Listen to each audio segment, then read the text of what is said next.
ഇപ്പോൾ സിമ്പിളാണ്. അതായത് ഒരു പ്രൊഡക്റ്റ് നല്ലതാണോ ചീത്തയാണോ എന്ന് അറിയാനായിട്ട് ഉള്ള സിമ്പിൾ. അതായത് പ്രൊഡക്റ്റ് ഇപ്പം ജൈവമാണോ അല്ലയോ എന്ന് അറിയാനുള്ള ഏറ്റവും സിമ്പിളായിട്ടുള്ള മാർഗ്ഗം ഞാൻ പറയാം.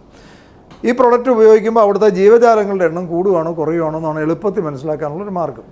നമ്മുടെ പ്രൊഡക്റ്റ് ഉപയോഗിക്കുന്ന സ്ഥലങ്ങളിൽ അവിടെ മറ്റ് പക്ഷികളുടെ എണ്ണം കൂടുന്നത് കാണാൻ പറ്റും. മണ്ണിലാണ് പോലും മണ്ണിര ഉണ്ടാകുന്നു.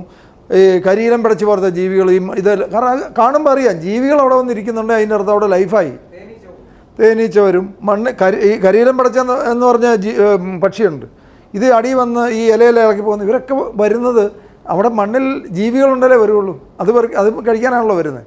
അപ്പോൾ ഇത് നമ്മൾ എല്ലാ സ്ഥലങ്ങളിലും കണ്ടിട്ടുണ്ട്. പുല്ല് ഇപ്പം ഭൂമി പവറൊക്കെ ഇവിടെ ഇട്ടാൽ ഭൂമി പവറും പ്രീമിയം ഒന്നും നമ്മൾ അപ്ലൈ ചെയ്യുന്നിടത്ത് മാത്രം നിൽക്കുന്നതല്ല. ജീവനുള്ള സാധനമാണല്ലോ അതിനകത്ത്. ഇവിടെ ഇട്ട് കഴിഞ്ഞാൽ ഈ പ്രദേശം മുഴുവൻ പുല്ല് കയറുന്ന കാണാൻ പറ്റും. അതിട്ടതിൻ്റെ ആ ഒരു വട്ടം മുഴുവൻ പുല്ല് കയറുന്ന കാണാൻ പറ്റും ഭയങ്കരമായിട്ട്.